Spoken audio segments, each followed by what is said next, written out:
Hey les loulous, j'espère que vous avez la forme, en tout cas toujours dans un endroit super sympa. C'est tellement calme que j'ai l'impression que ça résonne quand je parle et pourtant je suis dans une forêt. Génial, non? Il fait beau, regardez. Attendez, je me mets là. Oh mon Dieu, on dirait l'Esprit Saint qui vient me caresser le visage. Ah, c'est peut-être ça. Ah, en tout cas, on va prendre ça pour ça. En tout cas, merci d'être là, bienvenue. J'espère que vous avez la forme et ça, c'est important que vous ayez la forme. Aujourd'hui, une petite capsule parce que j'ai croisé un ami qui était au bout de sa vie parce que malheureusement, il a fermé boutique. Et il était vraiment mal. Et je peux compatir, vous savez, j'ai eu cette société, je crois, j'en ai planté 4, réussi 3, enfin un truc comme ça. Et je vous assure que je ne suis pas prêt de m'arrêter. Je ne suis pas prêt de m'arrêter parce que, vous savez, l'échec en France, et c'est spécifique à la France en vrai. Parce que j'allais dire les pays francophones, mais non, les Canadiens ne sont absolument pas comme ça. Enfin, les Québécois, mes amis québécois, pardon. Les Québécois ne sont absolument pas comme ça. Les Belges ont aussi un autre état d'esprit. Pardon, j'essaie de ne pas mettre de contre-jour. Et les Suisses, c'est un peu différent, on en reparlera. Mais en tout cas, voilà, ce que je voulais vous dire les amis, c'est que l'échec, il y a deux façons d'envisager l'échec. Comme quelque chose d'horrible, quelque chose qui est inavouable, quelque chose de dramatique. Et je sais, j'ai été élevé exactement comme ça. Vous savez que moi, mon père s'est suicidé dû à un échec. Donc l'échec peut aller très loin les amis. Bon, je ne veux pas en pleurer parce que ça fait 30 ans. 30 ans que c'est fait, donc c'est du passé. Et c'est pour ça que je suis là aujourd'hui, c'est ce combat que je veux mener. Ou alors l'échec, vous pouvez dire, c'est un apprentissage. C'est un apprentissage et, ok, qu'est-ce que je peux faire maintenant pour plus rencontrer ce genre de problème? Voilà, parfois on ne l'apprend pas dans un échec. Parce qu'il y en a qui disent on apprend toujours dans un échec. Non, je ne suis pas d'accord. Parfois on n'apprend juste rien dans un échec. Parfois un échec est un échec. Maintenant ce que je veux vous dire c'est ne lâchez pas. C'est pas parce que vous avez eu un échec que tout est fini, qu'il faut arrêter, que c'est plus la peine de recommencer et de dire stop, c'est plus pour moi.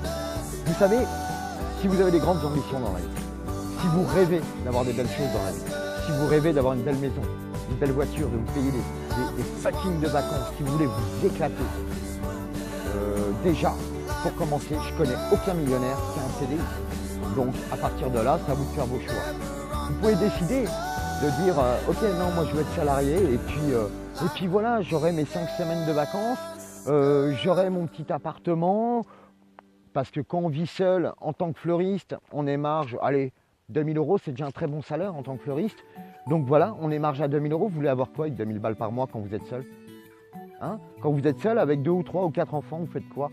Bah, vous ne vivez pas, donc en même temps vous ne plaignez pas si vous n'en sortez pas en vrai, parce que vous avez mis en place des actions qui font que vous n'allez pas vous en sortir. Vous avez été vers des choses qui font que vous ne pouvez pas vous en sortir. Donc, si vous voulez, déjà on va recommencer. Vous croyez que les gens qui gagnent 5, 6, 7 000 € par mois, ils ont appliqué les mêmes plans d'action que vous? Est-ce qu'ils se sont dit, je vais aller à l'école des fleuristes, je vais devenir fleuriste, et puis je vais gagner 7 000 balles par mois? C'est pas évident, hein. Je crois pas qu'on ait fait ça pour ça d'ailleurs. Vous allez me dire non mais moi je m'en fous, je suis passionné et tout. J'ai eu 18 ans, j'ai été comme vous. Mais je peux vous dire qu'à 40 ans, j'ai pris une grosse claque dans la gueule, je suis tombé en burn-out parce que la passion c'est bien, mais la passion ça nourrit pas son homme, ça nourrit pas sa famille et au bout d'un moment, on est tellement mal, on en a tellement marre, de se lever tous les matins, de faire 12 heures ou 15 heures par jour, 7 jours sur 7, qu'on dégoupille. Ah, c'est pas les 2, 3, 5, 10 premières années. Parce que pour les plus robustes, c'est au bout de 20, 30. Il y en a même qui partent à la retraite, qui sont explosés. Et c'est la plupart des fleuristes. Ils sont dans un état lamentable. Mais pourquoi?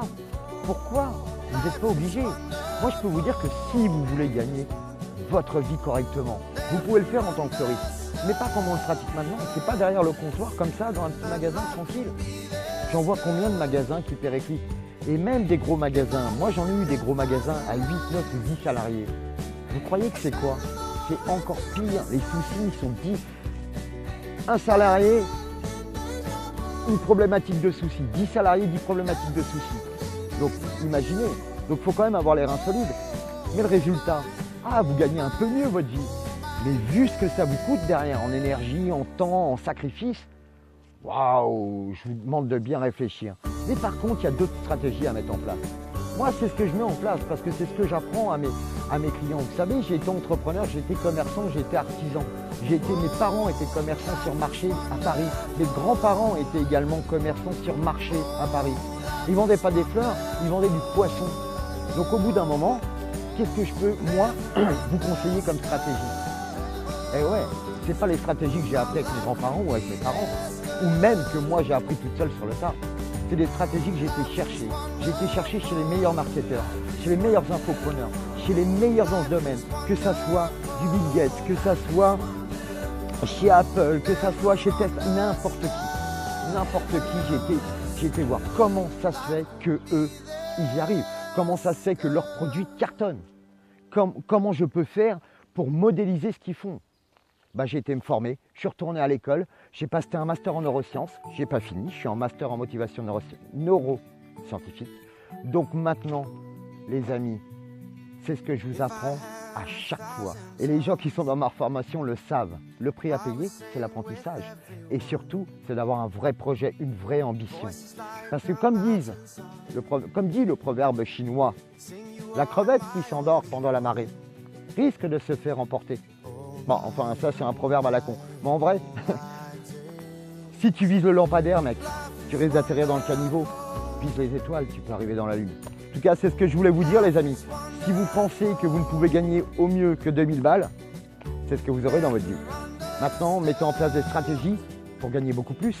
Parce que dans la vie, foncez, les amis. En tout cas, à très vite. Et moi, je vous adore. N'oubliez pas de liker, de partager si vous voulez. Abonnez-vous parce que vous savez ce que ça fait si vous vous abonnez. Vous serez bénis sur cette génération. Et ça, c'est promis. Regardez, je vais vous en prouver. Regardez. Oh, alléluia, alléluia. Bon, allez, je rigole. Bisous, les amis. À bientôt.